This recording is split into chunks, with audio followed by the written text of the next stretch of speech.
ನೀವು ಒಂದು ಮನೆ ಕಟ್ಟಬೇಕು. ಆದರೆ ಆ ಜಾಗದಲ್ಲಿ ಭೂಕಂಪ ಆಗ್ತಾ ಇದೆ. ಸುತ್ತಲೂ ಬೆಂಕಿ ಬಿದ್ದಿದೆ. ನಿಮ್ಮ ಕುಟುಂಬದವರೇ ಒಬ್ರಿಗೊಬ್ರು ಕತ್ತಿ ಹಿಡ್ಕೊಂಡು ನಿಂತಿದ್ದಾರೆ.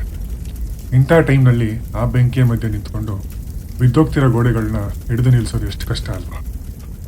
ಆದರೆ 1946ರಲ್ಲಿ ನಮ್ಮ ಲೀಡರ್ಸ್ ಮಾಡಿದ್ದು ಮನೆ ಕಟ್ಟೋ ಕೆಲಸ ಅಲ್ಲ, ಒಂದು ದೇಶವನ್ನು ಕಟ್ಟೋ ಕೆಲಸ. ಅದು ಎಂಥ ದೇಶ? 30 ಕೋಟಿ ಜನಸಂಖ್ಯೆ. ಅದರಲ್ಲಿ 80% ಜನರಿಗೆ ಓದಕ್ಕೆ ಬರೆಯೋಕ್ಕೆ ಬರ್ತಿರ್ಲಿಲ್ಲ. ಸಾವಿರಾರು ಜಾತಿಗಳು, ನೂರಾರು ಭಾಷೆಗಳು, 500ಕ್ಕೂ ಹೆಚ್ಚು ರಾಜರುಗಳು. ಇವರೆಲ್ಲರನ್ನು ಒಂದೇ ದಾರದಲ್ಲಿ ಒಂದೇ ರೂಲ್ಸ್ ಕೆಳಗೆ ತರೋದು ಅಂದರೆ ಇಟ್ ವಾಸ್ ಇಂಪಾಸಿಬಲ್. ಪ್ರಪಂಚದ ದೊಡ್ಡ ದೊಡ್ಡ ಎಕ್ಸ್ಪರ್ಟ್ಸ್ ವಿನ್ಸ್ಟನ್ ಚರ್ಚಿಲ್ ತರದವರು ಏನು ಹೇಳಿದ್ರು ಗೊತ್ತಾ? ಬ್ರಿಟಿಷರು ಹೋದ ತಕ್ಷಣ ಇಂಡಿಯಾ ಚೂರ್ ಚೂರ್ ಆಗೋಗುತ್ತೆ, ಇವರ ಕೈಲಿ ದೇಶ ಆಳೋಕೆ ಆಗಲ್ಲ ಅಂತ. ಇವತ್ತು ನಾವು ನೋಡ್ತಿರೋ ಸಂವಿಧಾನ ಇದೆಯಲ್ಲ, ಇದು ಸುಮ್ಮನೆ ಲೈಬ್ರರಿಲಿ ಇಡೋ ಬುಕ್ ಅಲ್ಲ. ಇದು ನಮ್ಮ ದೇಶದ ಡೆತ್ ವಾರೆಂಟ್ ಆಗಬೇಕಾಗಿದ್ದ ಪೇಪರ್ಗಳನ್ನ ಲೈಫ್ ಇನ್ಶೂರೆನ್ಸ್ ಆಗಿ ಬದಲಾಯಿಸಿದ ಕತೆ. Welcome to the story of the Indian constitution. December 9, 1946. ದೆಹಲಿಯಲ್ಲಿ ಚಳಿ, ಆದರೆ ಹೊರಗಡೆ ವಾತಾವರಣ ಕುದೀತಾ ಇತ್ತು. ಗ್ರೇಟ್ ಕೋಲ್ಕತಾ ಕಿಲ್ಲಿಂಗ್ಸ್ ಆಗಿ ಇನ್ನೂ ರಕ್ತ ಒಣಗಿರಲಿಲ್ಲ. ದೇಶದ ಮೂಲೆ ಮೂಲೆಗಳಲ್ಲಿ ಕಗ್ಗೊಲೆ ನಡೀತಾ ಇತ್ತು. ಸಿವಿಲ್ ವಾರ್ ಆಗ ಎಲ್ಲ ಲಕ್ಷಣಗಳಿದ್ವು.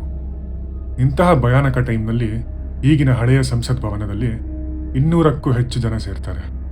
ಅವರೆಲ್ಲ ಮೈಂಡ್ನಲ್ಲಿ ಒಂದೇ ಒಂದು ಪ್ರಶ್ನೆ: ಮುಂದಿನ ವಾರ ಈ ದೇಶ ಉಳಿಯುತ್ತೋ? ಆ ಹಾಲಿನ ಡೆಕೋರೇಷನ್ ನೋಡಿದ್ರೆ ಯಾವುದೋ ಹಬ್ಬದ ಥರ ಇತ್ತಂತೆ. Green carpet, lights. ಆದರೆ ಮನಸ್ಸುಗಳಲ್ಲಿ ಭಯ ಇತ್ತು. ಯಾಕೆ ಗೊತ್ತಾ? ಅಲ್ಲಿದ್ದ 73 ಖಾಲಿ ಕುರ್ಚಿಗಳು. ಅದು ಮುಸ್ಲಿಂ ಲೀಗ್ನ ಜಾಗ. ಜಿನ್ನಾ ಮತ್ತು ಅವರ ಟೀಮ್ ನಮಗೆ ಪಾಕಿಸ್ತಾನ ಬೇಕೇ ಬೇಕು ಅಂತ ಹಠ ಹಿಡಿದು ಬಾಯ್ಕಾಟ್ ಮಾಡಿರ್ತಾರೆ. ಆ ಖಾಲಿ ಕುರ್ಚಿಗಳು ಕೇವಲ ಫರ್ನಿಚರ್ ಆಗಿರಲಿಲ್ಲ, ಅವು ಭಾರತದ ಎದೆ ಮೇಲೆ ಬೀಳಲಿದ್ದ ಕತ್ತರಿಯ ಸಂಕೇತ ಆಗಿತ್ತು. ಒಂದು ಕಡೆ ದೇಶ ಹೊಡಿತಾ ಇದೆ, ಇನ್ನೊಂದು ಕಡೆ ಬ್ರಿಟಿಷರು ನಾವು ಹೊರಡ್ರಿ ಅಂತ ಗಂಟು ಮೂಟೆ ಕಟ್ತಿದ್ದಾರೆ. ಆ ಗ್ಯಾಪ್ನಲ್ಲಿ ದೇಶ ಸಂಪೂರ್ಣ ಅನಾರ್ಕಿಗೆ ಜಾರೋ ಮುಂಚೆ ಒಂದು ಗಟ್ಟಿ ಕಾನೂನು ಬರಬೇಕಿತ್ತು. It was a race against time. ಈಗ ಯೋಚನೆ ಮಾಡಿ, ಆಲ್ಮೋಸ್ಟ್ 300 ಜನರ ಸಭೆ. ಪ್ರತಿಯೊಬ್ಬರಿಗೂ ಒಂದೊಂದು ಅಭಿಪ್ರಾಯ ಇದೆ. ಒಬ್ಬ ಹೇಳ್ತಾನೆ ಹಿಂದಿ ಬೇಕು, ಇನ್ನೊಬ್ಬ ಹೇಳ್ತಾನೆ ಬೇಡ.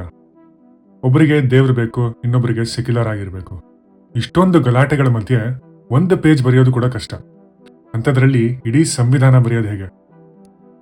ಇಲ್ಲಿ ಎಂಟ್ರಿ ಕೊಡ್ತಾರೆ ನಮ್ಮ big four, the oligarchy. Jawaharlal Nehru, Sardar Vallabhbhai Patel, Rajendra Prasad ಹಾಗೂ ಮೌಲಾನಾ ಆಜಾದ್. ನೆಹರು ಮತ್ತು ಪಟೇಲ್ ಇವರಿಬ್ಬರು ಬೆಂಕಿ ಮತ್ತು ಮಂಜುಗೆಡ್ಡೆ ಥರ ಇರ್ತಿದ್ರಂತೆ. ನೆಹರು ಅವ್ರಿಗೆ ಸೋಷಿಯಲಿಸಂ ಬೇಕಿತ್ತು, ಪಟೇಲ್ ಅವ್ರಿಗೆ ಬಿಸ್ನೆಸ್ ಮತ್ತು ಸ್ಟೆಬಿಲಿಟಿ ಬೇಕಿತ್ತು. ನೆಹರು ಕನಸುಗಾರ, ಪಟೇಲ್ ವಾಸ್ತವವಾದಿ. ಹಲವು ಬಾರಿ ಇವರ ಮಧ್ಯೆ ಎಷ್ಟು ಜಗಳ ಆಗ್ತಿತ್ತು ಅಂದರೆ ಗಾಂಧೀಜಿಯವರೇ ಬಂದು ಬಗೆಹರಿಸಬೇಕಾಗಿತ್ತಂತೆ. ಅವರಿಬ್ರಿಗೂ ಗೊತ್ತಿತ್ತು, ನಾವೀಗ ಜಗಳ ಆಡಿ ಬೇರೆ ಆದರೆ ಇಂಡಿಯಾ ಅನ್ನೋ ದೇಶ ಮ್ಯಾಪಿನಲ್ಲೇ ಕಣ್ಮರೆ ಆಗುತ್ತೆ ಅಂತ. ಆ ಭಯ, ಆ ಅರ್ಜೆನ್ಸಿ ಇವ್ರನ್ನ ಒಗ್ಗೂಡಿಸಿತ್ತು. ಅವರು ಪಬ್ಲಿಕ್ನಲ್ಲಿ ಯಾವತ್ತೂ ಕಿತ್ತಾಡಲಿಲ್ಲ. ರೂಮ್ ಒಳಗೆ ಕಿತ್ತಾಡ್ತಾ ಇದ್ರು, ಹೊರಗೆ ಬರುವಾಗ ಒಂದೇ ಒಂದು ಡಿಸಿಷನ್ ತೊಗೊಂಡ್ಬರ್ತಾ ಇದ್ರು. ಈಗ ಸ್ಟೋರಿಯಲ್ಲಿ ಬರೋದು ಅತಿ ದೊಡ್ಡ ಟ್ವಿಸ್ಟ್. ಸ್ವತಂತ್ರ ಬರೋಕೆ ನಮಗೆ ಮೇನ್ ಕಾರಣ ಆಗಿದ್ದೆ ಮಹಾತ್ಮ ಗಾಂಧಿಯವರು. ಇಡೀ ದೇಶ ಅವ್ರನ್ನ ಪೂಜೆ ಮಾಡ್ತಿತ್ತು. ಅವರ ಕನಸು ಗ್ರಾಮ ಸ್ವರಾಜ್. ಹಳ್ಳಿಗರ ಕೈಗೆ ಪವರ್ ಕೊಡಿ, ದೆಹಲಿ, ಬಾಂಬೆ ಅನ್ನೋ ಸಿಟಿಗಳು ನಮಗೆ ಬೇಡ, ಹಳ್ಳಿಯ ಪಂಚಾಯಿತಿಯ ಸುಪ್ರೀಂ ಕೋರ್ಟ್, ಅದೇ ಪಾರ್ಲಿಮೆಂಟ್ ಆಗಬೇಕು ಅನ್ನೋದು ಗಾಂಧೀಜಿಯವರ ವಾದ. ಆದರೆ ಸಂವಿಧಾನ ಬರೆಯೋಕೆ ಕೂತಾಗ ಡಾಕ್ಟರ್ ಅಂಬೇಡ್ಕರ್ ಮತ್ತು ನೆಹರು ಅವರು ಏನು ಮಾಡಿದ್ರು ಗೊತ್ತಾ? ಗಾಂಧೀಜಿಯವರ ಆ ಕನಸನ್ನ ಕಸದ ಬುಟ್ಟಿಗೆ ಹಾಕ್ತಾರೆ. ಇದು ಸಣ್ಣ ವಿಷಯ ಅಲ್ಲ. ರಾಷ್ಟ್ರಪಿತನ ಐಡಿಯಾಲಜಿನೇ ರಿಜೆಕ್ಟ್ ಮಾಡೋದು ಅಂದ್ರೇನು ಸುಮ್ಮನೆ ಮಾತಾ? ಯಾಕೆ ಹಾಗೆ ಮಾಡಿದ್ರು? ಅಂಬೇಡ್ಕರ್ ಅವರು ನವೆಂಬರ್ 4, 1948ರಲ್ಲಿ ಸಂಸತ್ನಲ್ಲಿ ನಿಂತು ಗುಡುಕ್ತಾರೆ, ನೀವು ಹಳ್ಳಿಗಳನ್ನ ಸ್ವರ್ಗ ಅಂತೀರಾ, ನನಗೆ ಅಲ್ಲಿ ಕೇವಲ ನರಕ ಕಾಣುತ್ತೆ. ಅಲ್ಲಿ ದಲಿತರಿಗೆ ಬದುಕೋ ಹಕ್ಕಿಲ್ಲ, ಅಲ್ಲಿನ ಜಮೀನ್ದಾರರೇ ಸುಪ್ರೀಂ ಕೋರ್ಟ್ ಆಗಿರ್ತಾರೆ. ಅಂತಹ ಹಳ್ಳಿಗಳಿಗೆ ಪವರ್ ಕೊಟ್ರೆ ಅದು ದಬ್ಬಾಳಿಕೆ ಅಡ್ಡ ಆಗುತ್ತೆ ಅಂತೇಳಿ. ಆ ಕ್ಷಣ ಸಭೆಯಲ್ಲಿ ಪಿನ್ ಡ್ರಾಪ್ ಸೈಲೆನ್ಸ್. ನೆಹರು ಅವರು ಕೂಡ ಯೋಚನೆ ಮಾಡ್ತಾರೆ, ನಾವು ಮಾಡರ್ನ್ ಇಂಡಿಯಾ ಕಟ್ಟಬೇಕು ಅಂದರೆ ಹಳೆ ಸಂಪ್ರದಾಯಗಳನ್ನ ಬಿಡಲೇಬೇಕು ಅಂತೇಳಿ. ಅವತ್ತು ಡಿಸೈಡ್ ಆಗುತ್ತೆ, ಭಾರತ ಹಳ್ಳಿಗಳಿಂದ ಆಳಲ್ಪಡಲ್ಲ, ಸಂವಿಧಾನದಿಂದ ಆಳಲ್ಪಡುತ್ತೆ ಅಂತೇಳಿ. ಒಂದು ವೇಳೆ ಅವತ್ತು ಎಮೋಷ್ನಲ್ ಆಗಿ ಗಾಂಧೀಜಿಯವರ ಮಾತನ್ನು ಕೇಳಿದರೆ ಇವತ್ತು ನಮ್ಮ ದೇಶದ ಹಣೆ ಬರಹನೇ ಬೇರೆ ಆಗ್ತಿತ್ತು ಏನು.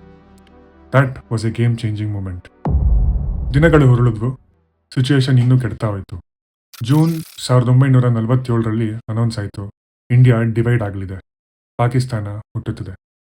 ಲಕ್ಷಾಂತರ ಜನ ಮನೆ ಕಳ್ಕೊಂಡ್ರು, ರೈಲುಗಳಲ್ಲಿ ಹೆಣ ಸಾಗಿಸಂಗಾಯ್ತು. ದೇಶದ ಅರ್ಧ ಭಾಗ ಅಳುತ್ತಿತ್ತು. ಆದರೆ ದೆಹಲಿಯಲ್ಲಿ ಆ ಸಂವಿಧಾನ ಸಭಾಂಗಣದಲ್ಲಿ ಒಂದು ಹೊಸ ಭರವಸೆ ಹುಡ್ತಾ ಇತ್ತು. ಆಗಸ್ಟ್ 14 ಮಧ್ಯರಾತ್ರಿ ಗಡಿಯಾರದಲ್ಲಿ ಮುಳ್ಳು 12ಕ್ಕೆ ಬರೋಕೆ ಕಾಯ್ತಾ ಇದ್ರು. ನೆಹರು ಮೈಕ್ ಮುಂದೆ ಬರ್ತಾರೆ. ಅವರ ಧ್ವನಿಯಲ್ಲಿ ನಡುಕ ಇರುತ್ತಾ? ಇಲ್ಲ, ಅಲ್ಲಿತ್ತು ಒಂದು ದೃಢ ನಿರ್ಧಾರ. Stroke of the midnight hour, when the world sleeps, India will awake to life and ಆ ರಾತ್ರಿ ಅವರು ತೆಗೆದುಕೊಂಡ ಪ್ರತಿಜ್ಞೆ ಇದೆಯಲ್ಲ, ಅದು ಸುಮ್ಮನೆ ಫಾರ್ಮಾಲಿಟಿ ಆಗಿರಲಿಲ್ಲ, ಅದು ಒಂದು ಚಾಲೆಂಜ್ ಆಗಿತ್ತು.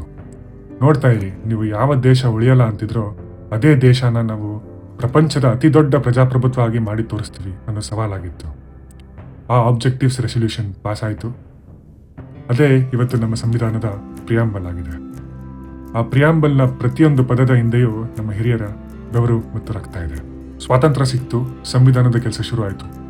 ಆದರೆ ಬ್ರಿಟಿಷರು ಹೋಗುವಾಗ ಒಂದು ಬಾಂಬ್ ಬಿಟ್ಟು ಹೋಗ್ತಾರೆ. ಅದೇ ಪ್ರಿನ್ಸ್ಲಿ ಸ್ಟೇಟ್ಸ್. ಮೈಸೂರು, ಹೈದರಾಬಾದ್, ಕಾಶ್ಮೀರ, ಜುನಾಗಢ್ ಹೀಗೆ 500ಕ್ಕೂ ಹೆಚ್ಚು ರಾಜರುಗಳಿಗೆ ಒಂದು ಆಪ್ಷನ್ ಕೊಡ್ತಾರೆ. ನೀವು ಇಂಡಿಯಾ ಜೊತೆ ಸೇರಿ, ಪಾಕಿಸ್ತಾನ ಜೊತೆ ಸೇರಿ, ಅಥವಾ ನೀವೇ ಸಪರೇಟ್ ದೇಶ ಆಗಿ ಅಂತ. ಊಹಿಸ್ಕೊಳ್ಳಿ, ಹೈದರಾಬಾದ್ ಅಥವಾ ಮೈಸೂರು ಸಪರೇಟ್ ದೇಶ ಆಗಿದ್ರೆ ಪಾಸ್ಪೋರ್ಟ್ ತಗೊಂಡು ಎಲ್ಲ ಕಡೆ ಓಡಾಡಬೇಕಾಗಿರ್ತಿತ್ತಲ್ವ. ಇಂಡಿಯಾ ಅನ್ನೋದು ಒಂದು ಛಿದ್ರವಾದ ಕನ್ನಡಿ ಆಗೋಗಿರ್ತಿತ್ತು. ಇದನ್ನ ಜೋಡಿಸೋಕೆ ಒಬ್ಬ ಮನುಷ್ಯರಿಂದ ಮಾತ್ರ ಸಾಧ್ಯ ಆಗಿದ್ದು. ಅವರೇ ನಮ್ಮ ಸರ್ದಾರ್ ವಲ್ಲಭಾಯ್ ಪಟೇಲ್. ಮುಂದಿನ ಎಪಿಸೋಡ್ನಲ್ಲಿ ಆಪರೇಷನ್ ಪೋಲೋ, ರಾಜರುಗಳ ಹಠ ಮತ್ತು ಪಟೇಲ್ ಅವರ ಚಾಣಾಕ್ಷತನ, ಯಾವುದೇ ಹಾಲಿವುಡ್ ಥ್ರಿಲ್ಲರ್ಗೂ ಕಮ್ಮಿ ಇಲ್ಲದೆ ಇರೋಂಥ ಈ ರಿಯಲ್ ಸ್ಟೋರಿನ ಮುಂದಿನ ವಿಡಿಯೋದಲ್ಲಿ ತರ್ತೀನಿ. ಇದು ಸಂವಿಧಾನದ ಕತೆ. ಮಿಸ್ ಮಾಡ್ಕೋಬೇಡಿ. ಧನ್ಯವಾದಗಳು.